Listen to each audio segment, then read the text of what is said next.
জুমার পর আল্লাহ পাকের এক বান্দা আমার সাথে কথা বলতেছিল, তার নিজের পারিবারিক বিষয় নিয়ে আলোচনা। এক পর্যায়ে বলতেছিলেন যে হুজুর, খুব বিপদে আছি, আমার বিবি খুব উল্টাপাল্টা,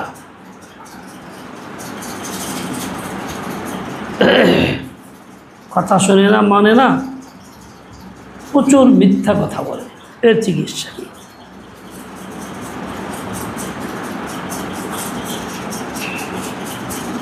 আরও অনেক বিষয় আলাপের মধ্যে এইটা একটা মনের বেদনা, দুঃখ তার কাছে আছে, ভালো কেমনে করবে তার চিকিৎসা চায়। প্রথম কথা হইল মিথ্যা কথা বলে।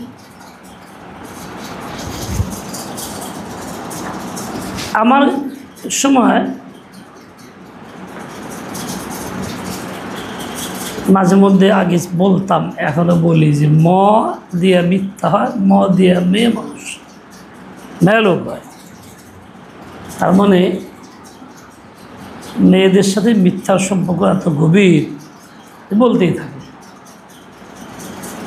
আমার অভিজ্ঞতায় দেখলাম মেয়েরা অনেক মিথ্যা কথা বলে।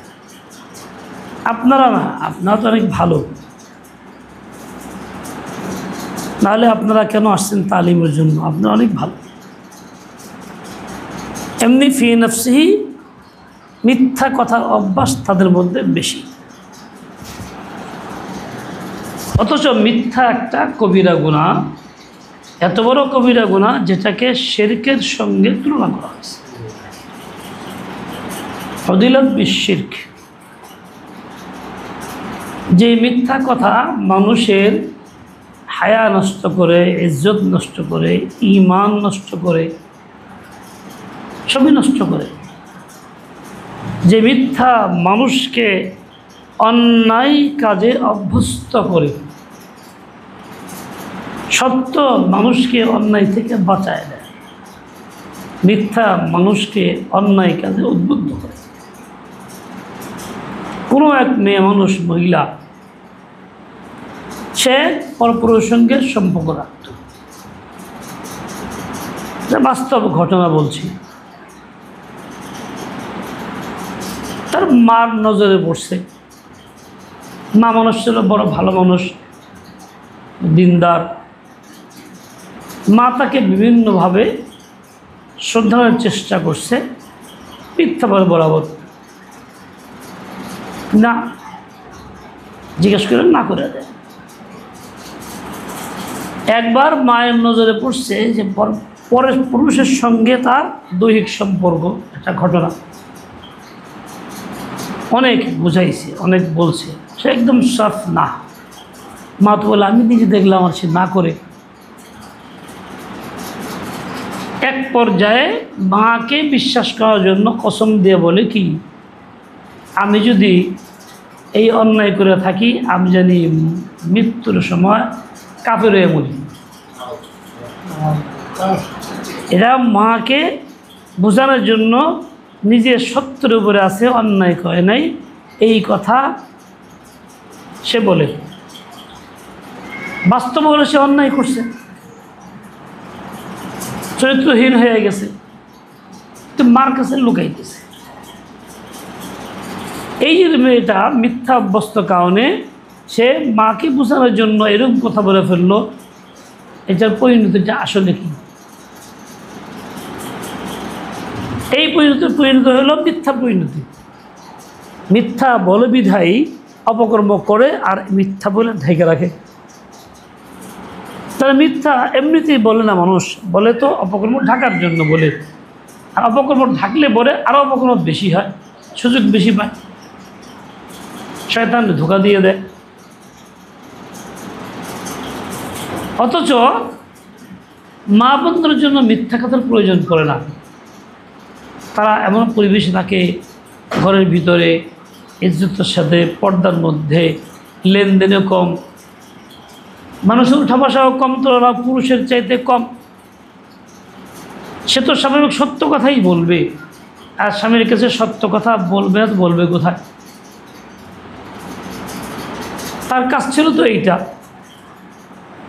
আল্লাহর নবী সাল্লাল্লাহু আলাইহি ওয়াসাল্লাম সোহবতে নবুয়তের মাধ্যমে এমন কিছু আল্লাহর বান্দি তৈরি করছিলেন যাদের মধ্যে মিথ্যা বলতে কিছু ছিল না,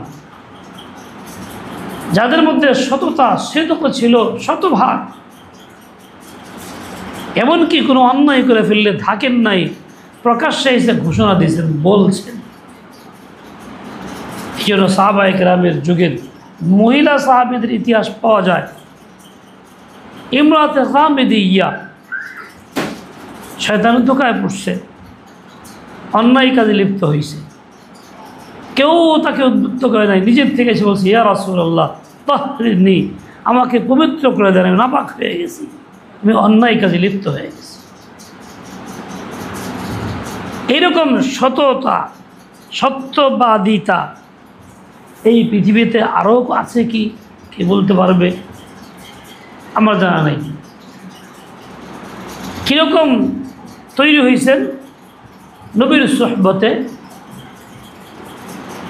যে নিজের ভিতরে গুনাহের দাগ থাকতেই পায় না, রাখতেই রাজি না। যদি এটা না বলতেন, জানতো না কেউ, প্রকাশ পাইতো না, হয়তোবা আল্লাহ তাআলার কাছে ক্ষমা চায় মাফ পায় নিতে পারতেন। কিন্তু না, আল্লাহর ভয়, পরকালের শাস্তির চিন্তা এতটাই ভিতরে গালেব হয়ে গেছে, স্বেচ্ছায় নিজে আগে বেড়ে বলছে, ইয়া রাসূলুল্লাহ আমাকে পাক করে পবিত্র করে দেন, তাহরিরনি ইয়া রাসূলুল্লাহ। রাসূল আকরাম কি হয়েছে? বলে আমি এই অন্যায় করছি। হুজুর মুখ ফিরে গেছেন, না তুমি এরকম করো নাই, অন্য কিছু করছো না।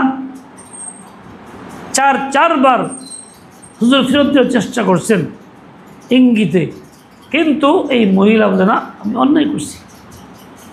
পরে হুজুর বিচার করছেন আল্লাহর আইনে। কি বিচার করছেন? কমর পর্যন্ত জমিনের মধ্যে গাইরা পাথর নিক্ষেপ করছেন। এটাই হইল দুনিয়াতে এই অপরাধের শাস্তি। ইসলামী আইনে, আল্লাহর আইনে, কোরআনের আইনে, সুন্নাহর আইনে, এছাড়া দুনিয়ার মধ্যে এর ভিন্ন কোনো শাস্তি বিধান নেই। বর্তমান সময়ে আমাদেরকে ইসলামী আইন এতটাই গুমরাহ করছে, আমাদের সমাজের মধ্যে অপরাধ করলে তার বিচার এরকম না। বরং অন্যায় করছে স্বীকার করে নাই তো বাস, কোনো কথা নাই। স্বীকার করলেও তার বিচার এরকম নাই। আর যদি প্রতিপক্ষ মামলা মোকদ্দমা করে, ধর্ষণ শব্দটা আছে ইসলাম বিরোধী, প্রয়োজনের ব্যাখ্যা আবার আইনে তারা করছে এরকম। জোর করে অপরাধ করলে, মনের বিরুদ্ধে জোর করে করলে তার নাম ধর্ষণ। এই জন্য শাস্তি আছে, সর্বোচ্চ শাস্তি না ফাঁস, মৃত্যুদণ্ড, বহু শাস্তি আছে। আর স্বেচ্ছায় কোনো শাস্তিই নাই। এটা হলো কুফরি আইন। আর আমরা এই আইনটা পছন্দ করি, এই আইনটা মানি, এর উপরে আসি। সমাজে ঘটনা ঘটলে পরে এই আইনি বিচারের জন্যই আমরা ফরিয়াদ করি, আবেদন করি, এবং এই আইনি বিচার হয়ে গেলে আমরা খুশি হয়ে যাই। হ্যাঁ, খুব বিচার, মনোমতো বিচার পাইছি, সন্তুষ্ট হয়ে গেছি। তার মানে কুফরি কার্যকলাপে, কুফরি দ্বন্দ্ববিধিতে, কুফরি বিচারে আমি খুশি হয়ে গেছি, আমার তো ইমান খতম হয়ে গেছে। এক বিচার করতে গিয়া খুশি হইয়া বেঈমান কাফের হয়ে যেতেছি। এভাবে জিন্দগি বরবাদ হইতেছে আর আমার খবর থাকতেছে না। আমার চাওয়া পাওয়া, পুরুষ কি নারী, সকলে চাওয়া পাওয়া ছিল এইটা, ইসলামের আইনে বিচার হোক, আল্লাহর আইনে বিচার হোক। দাবিটা এরকমই হবে, বিচার চাই তো আল্লাহর আইনে বিচার চাই। কিন্তু এই দাবি নাই, বরং উল্টা ফাঁসি চাই অমুকের, যেটা অন ইসলামী আইন, ওটাই চাইতেছি দিল থেকে, দাবি ওইটাই করতেছি। তার মানে কুফরের প্রতি কতটা অভ্যস্ত হয়ে গেছি, দিলের ভিতরে কুফর কত প্রিয়। কত ভালো হয়ে গেছে। এরকম হইলে ইমান থাকে না, বেঈমান হয়ে যায়। প্রচলিত আইনে এই কুফরি আইন আছে বিধায় আমাদের প্রত্যেকের মুসলিম হিসেবে দায়িত্ব হবে এই দাবি করা যে আমি আল্লাহর আইনি বিচার চাই, এবং সেই বিচার ব্যবস্থা কেমনে আসবে তার জন্য ফিকির করা, একে অপরকে বলা, দাওয়াত দেওয়া, মেহনত করা, মেজাজ তৈরি করা যে আল্লাহর আইনি আইন, ফতোয়া আইন ভিন্ন না, দ্বন্দ্ববিধি ভিন্ন কিছু না, দ্বন্দ্ববিধি আইন ফতোয়া একই জিনিস ইসলামে। কিন্তু অনিসলামী আইন, কুফরি আইন দিয়া আমাদের মেজাজকে এমনভাবে ধ্বংস করছে, এখন ইমানের মেজাজই নেই, কুফরি মেজাজ হয়ে গেছে। শয়তান শতভাগ কামে হয়েছে, কাফেররা শতভাগ কামে হয়ে গেছে, আর আমি ধ্বংস হয়ে গেছি। বাবন্ন বলতেছিলাম মিথ্যা বলে, ওই মহিলা মিথ্যা বলতে গিয়ে মাকে বোঝানোর জন্য বাঁচার লাই কইছে আমি যদি মরি কাজ করে থাকি তাহলে মুহূর্তের সময়ের জন্য আমি কাফের হয়ে মরি। এবার একটা জঘন্য কথা বলে ফেলছে, কেউ যদি কসম খায় এরকম তাহলে তো তার পরিণতি খারাপই হবে, সে মানে মরতে পারবে না।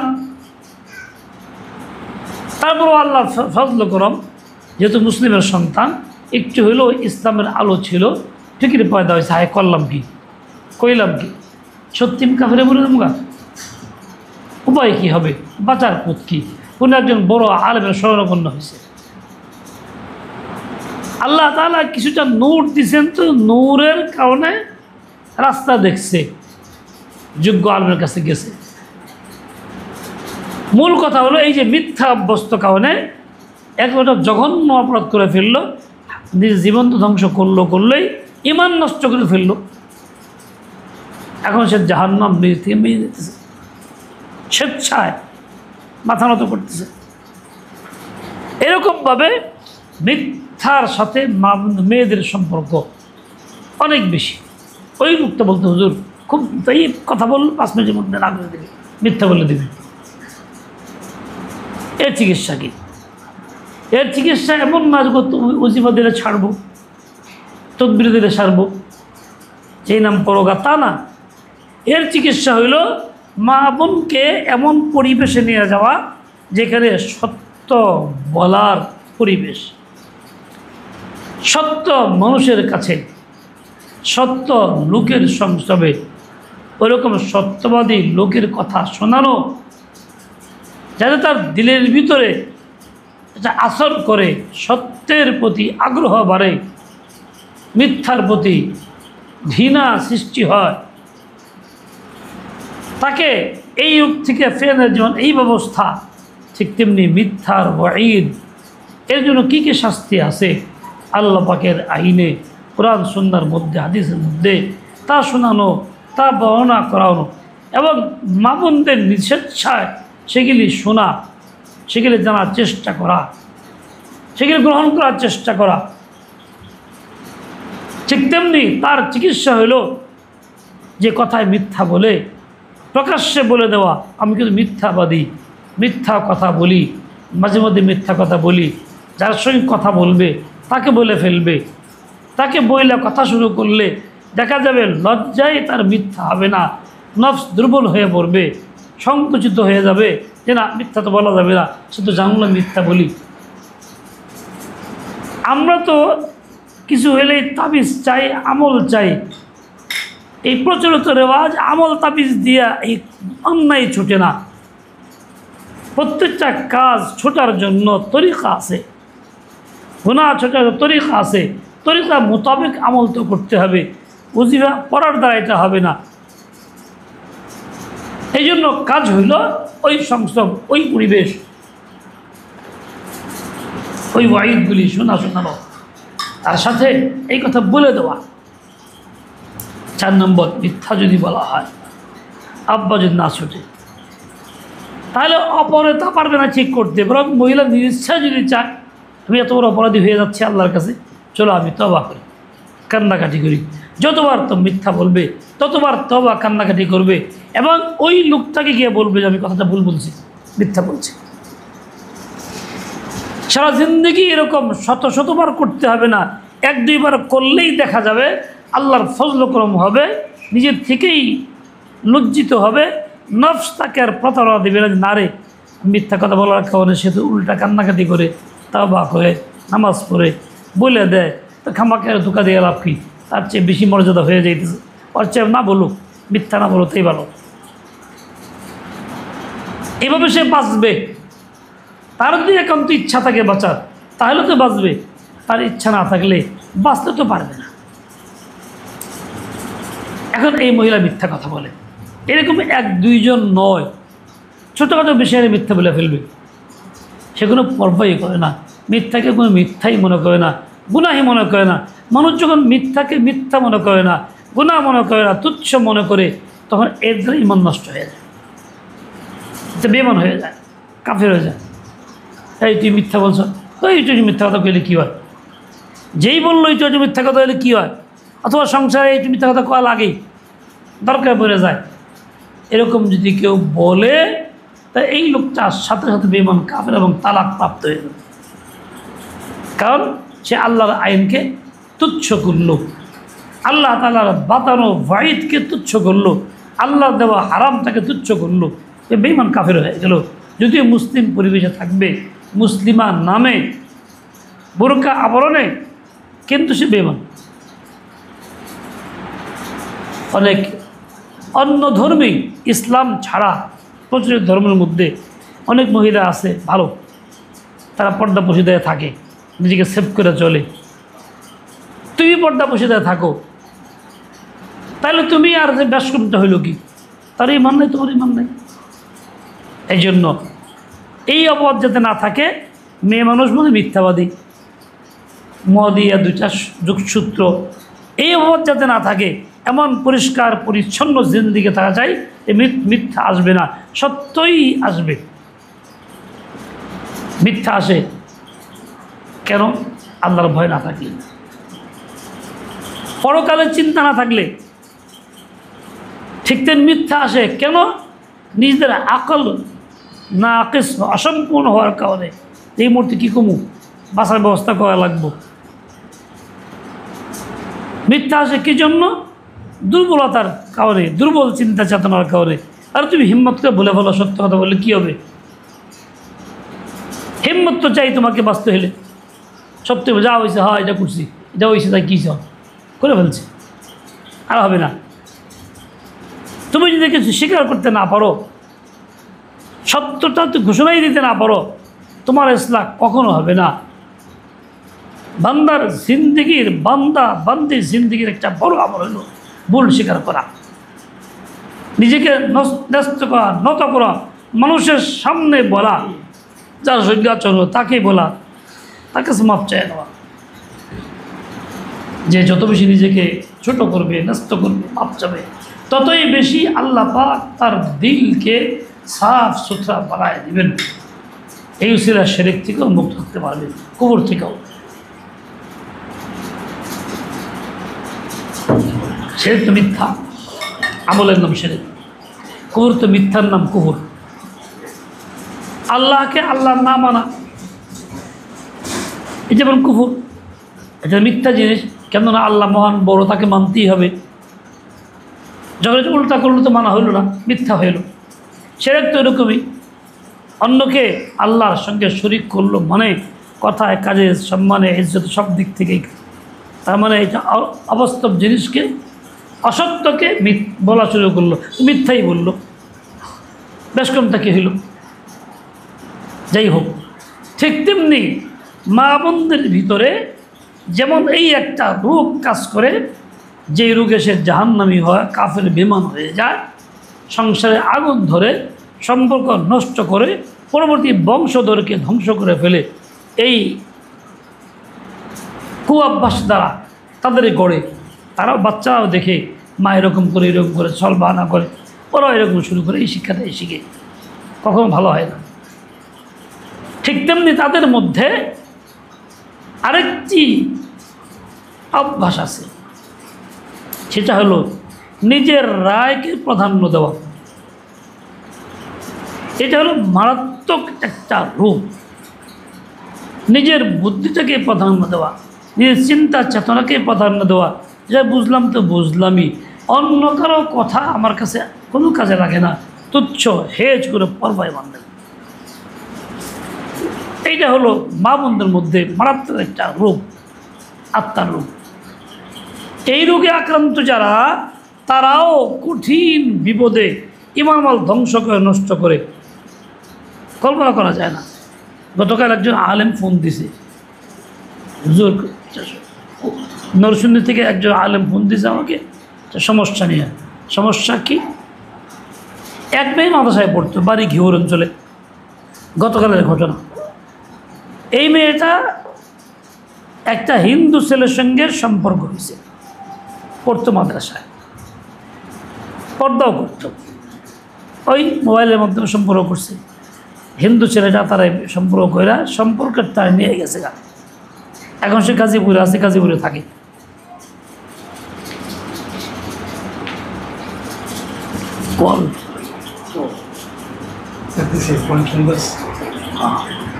গাজীপুরে আছে, গাজীপুরে থাকে।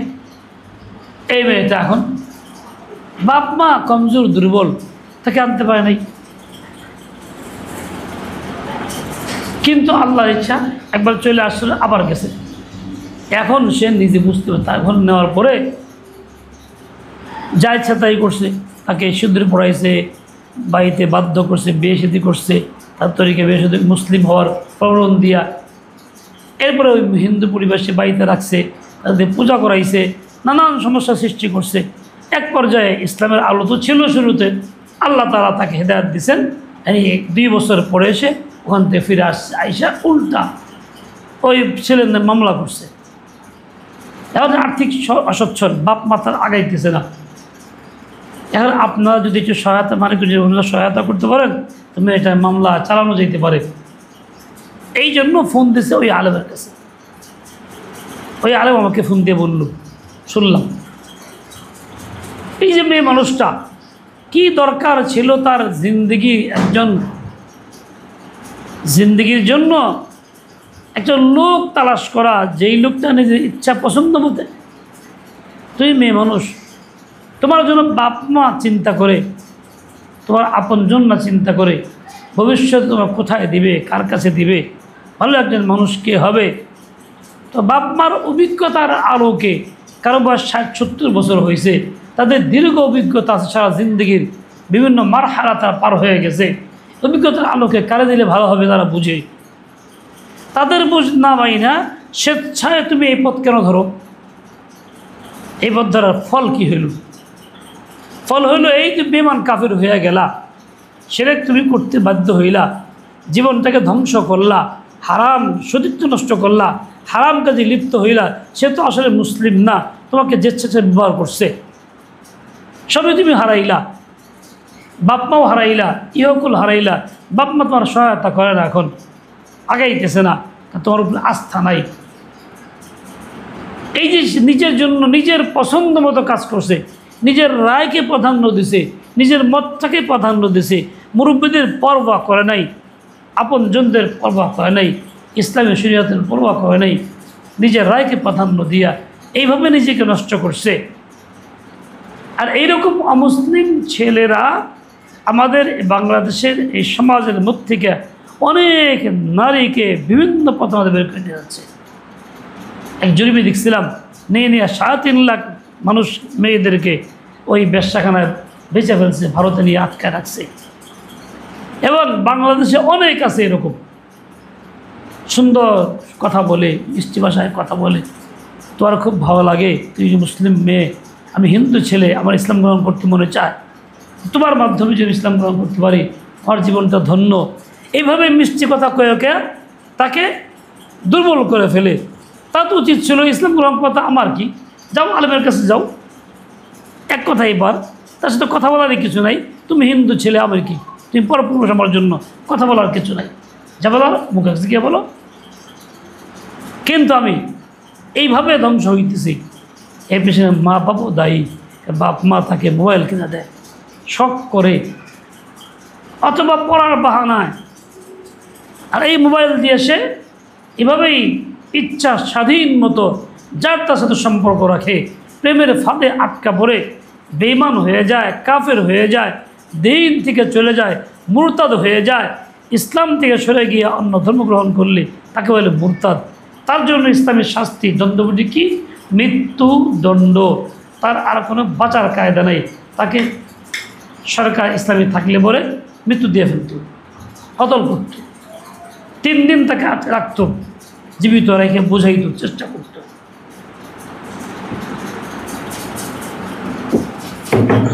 তারপরে শাস্তি তার মৃত্যুদণ্ড হইত। ইসলামী শাসন ব্যবস্থা নাই, কুফরি শাসন ব্যবস্থা আছে, যার জন্য এইটা নাই। কিন্তু হাকিকত হলো এইটা, আমরা এই অভ্যস্ত হয়েছি কুফরি আইনে। ওই মেয়েটা মাদ্রাসায় পড়ুয়া হইলেও কী হবে? বোঝা গেল দিনের উপরে আসলে, দিনের পরিবেশে আসলেই মানুষ ভালো হয়ে গেল তা না, বরং এর মধ্যেও শয়তান ধোঁকা দিতে পারে এবং ধোঁকা দিবে, এটাই সুনিশ্চিত। কাজেই আমি দিন শিখছি, আমার মেয়েটা দিন শিখছে, মাদ্রাসায় পড়ছে, হাফেজ হয়েছে, কোরআন পড়ে, উমুক করে তুমুক করে, এই বাহানায় বাপ মা তাকে ঢিল দিয়ে দেয়, ওর কত ভালোই আছে আমার যেতে। কিন্তু বাস্তব হলো এইটা যে দিন শিখছি, মাদ্রাসায় গেছি, ভর্তি হয়েছি, এটাই আমার কাফি না। আমার বাঁচার জন্য, হেদায়েতের জন্য, ঈমানের জন্য, আমলের জন্য। মেয়েরা যতই চালাক হোক, চতুর মনে হোক, তারা আসলে বাস্তবে সুবুদ্ধি রাখে না, কুবুদ্ধি রাখে। তারা বাস্তবে সত্যিকার সঠিক জ্ঞানের অধিকারী না। তারা বাস্তবে হচ্ছে চঞ্চল, তারা হচ্ছে অস্থির, আবেগপ্রবণ, তাদের আকলের কার্যকারিতা নাই, বিবেক দিয়ে তারা কাজ করতে জানে না। আবেগ আসলো তো আসলোই, আর কাউকে সে পরোয়া করবে না, আবেগটাকেই প্রাধান্য দেবে। ও আল্লাহর বান্দি, তোমাকে আবেগ দেয়া বিচার করার জন্য তোমাকে আল্লাহ পাঠায় নেই দুনিয়াতে। আবেগ তোমার জন্য না, আল্লাহ বিবেক দিছে, বিবেক তোমার নাই, কম আছে, বিবেক ওয়ালার কথা শোনো। এই জন্য ইসলাম একটা নীতিমালা দিছে, ইসলাম একটা মুস্তাকিল দিন, শরীয়ত দিছে। তোমার বিবেক যাই বলুক না বলুক, শরীয়ত ফলো করো। শরীয়ত ফলো করলে, মানলে পরে তোমার বিবেক আর কোনো কাজ করবে না, বিবেকের প্রয়োজন পড়বে না, বুদ্ধি খাজানার তোর প্রয়োজন পড়বে না, তোমার তো তখন আবেগ দিয়ে চলার প্রয়োজন পড়বে না। আল্লাহ তোমাকে এমন আহকাম দিছেন, শরীয়তের বিধিবিধান দিছেন, তুমি ওইগুলি মাইনা চললেই হইল। তুমি যদি বুদ্ধিমান হইতা, তোমাকে আল্লাহ দিতেন যে চামলা তাই করবা। তোর বুদ্ধি নাই, তাই তো আল্লাহ নিয়ন্ত্রণ করে দিছে। তাই তুমি শরীয়তের বাইরে এক চুলো যাওয়ার চেষ্টা করো না। তোমার বুদ্ধি কাজ করুক বা না করুক, আবেগ থাক বা না থাক, আবেগটাকেও ফেলে দাও, আবেগকে শরীয়তের নিয়ন্ত্রণে আনো, অধীনে করো। শরীয়ত কখনো আবেগকে প্রশ্রয় দেয় না। শরীয়ত আল্লাহ পাকের দেওয়া বিধিমালা, নির্ধারিত নীতিমালা। তোমার জিন্দগির ভালো মন্দ সব কিছুর ফয়সালা শরীয়তে দেওয়া আছে। ওই অনুপাতে চললেই ইমান হারাও হইবা না, এরকম তুমি অন্যের হাতে বইরা জীবন যেমন নষ্ট করবা না, সতীত্বও হারাইবা না, বিপদেও পড়বা না। শরীয়ত থেকে প্রাধান্য দাও। শরীয়ত বলে পরপুরুষের সাথে কথা বলো না, যে তুমি এটা না করতা তাহলে তো তুমি এই পর্যন্ত আগাইতে না। শরীয়ত বলে বেপরদা ছিল না, যদি মানতা তাহলে তো আসলে দেখাই হইতো না তোমার সাথে। তুমি কি কালা ভূত না সুন্দরী নাকি বান্দরী, কেমনে জানতো সেই ছেলেটা যে পর্দায় থাকতা? কিন্তু মুসলিম মা বোনরা, তোমরা পর্দা করো না, পর্দার পরিবেশ করতেছো না, স্কুল কলেজে পাঠাইতেছো, মনে হয় জানি কত ভালো কাজ করতেছো, কিন্তু এর দ্বারা কি হইল? অন্যের নজরে ফেলাইতেছো। শয়তান তাকে চিনতেছে, শয়তান তাকে ধোঁকা দিচ্ছে, বাহানা করতেছে, তোমাকে জিন্দেগি বরবাদ করে ফেলতেছে। কী লাভটা হইল?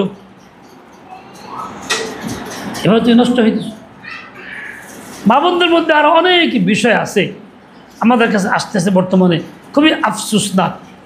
একটা মৌলিক কথা বলি, সুন্দর একটা কথা মনে পড়ছে। সেটা কি? মোটর সাইকেল চালানো শিখছি অনেকদিন আগে। এক ছেলে আমার ছাত্র কয়, হুজুর মোটর সাইকেল চালাতে একটা কথা আপনার বলে দিই। বলে কি? রাস্তায় যখন চলবেন তখন যত ব দিয়া আছে এই সব থেকে বিরত থাকবেন, পরহেজ করবেন, খুব সাবধান, নাহলে অ্যাক্সিডেন্ট করবেন। ব দিয়া তো বুঝেন নাই? বুড়া, বুড়ি, বকরি, বাচ্চা, বেটি, মহিলা, বালিকা, বালক, যত বদিয়া আছে সব থেকে নিজেকে দূরত্ব রাখবেন। ওই যখন দেবে সামনে এরকম বলা কিছু আছে, খুব সাবধান, ও দুর্ঘটনা ঘটাবে, সামনে আসবে, পুড়ে যাবে। বোবা, বধির, এইসব কেন শুনবে না? হরণ শুনবে না, এসে লেগে যাবে, ইসেন করে দেবে। এর মধ্যে আছে এই বালক বালিকা, আমাদের যেগুলো আমাকে বেটি, মহিলা, বদিয়া। তার মানে কি? এই বওয়ালাদের বুদ্ধি নাই, নির্বোধ, যা ইচ্ছা তাই করে বসে। আমি দেখব কথাটা সত্য, বাস্তব। গাড়ি চলতে গেলে দেখা যায় এই সমস্যাগুলি বেশিরভাগ হয়। ড্রাইভারও যদি এইসব বিষয়ে খেয়াল না করে তাহলে যা ইচ্ছা তাই ঘটাই দেবে। আসসকে বেটা, হাসা কথা কই, আগের থেকে দেখবো দূরে কে বওয়ালা আছে দেখো, তাহলে সাবধান। তোমরা বওয়ালা, তার মানে দুনিয়াও তোমাদেরকে এইভাবেই এই নজরেই দেখে, গাড়ি চালকরা এই নজরে দেখে। এরকম গাড়ি যারা তৈরি করছে এবং এই বিষয়ে প্রশিক্ষণ দিতেছে তারা পর্যন্ত এই নজরে দেখে। তার মানে বুঝো তোমার যে খুব বুদ্ধি আছে তা না, কারণ তুমি তোমার বুদ্ধিতে চলো না, তুমি আল্লাহর দেওয়া শরিয়াতে চলো, তোর বুদ্ধি না থাকলেও চলবো। তাইলে আর তুই পাইছি বাগা নিরাপদে থাকবা। লম্বা কথা না, আজানের সময় কাছে হয়ে গেছে, 5 মিনিট আছে। এই জন্য এইটুকু শেষ করলাম, এই 2-3টা কথা বললাম। আশা করি আপনারা বুঝবেন এবং সচেতন হবেন, সন্তানদেরকেও এইভাবে গড়ার চেষ্টা করবেন। আল্লাহ পাক রব্বুল আলামিন আমাকে আপনাকে তৌফিক নসিব করেন। আল্লাহ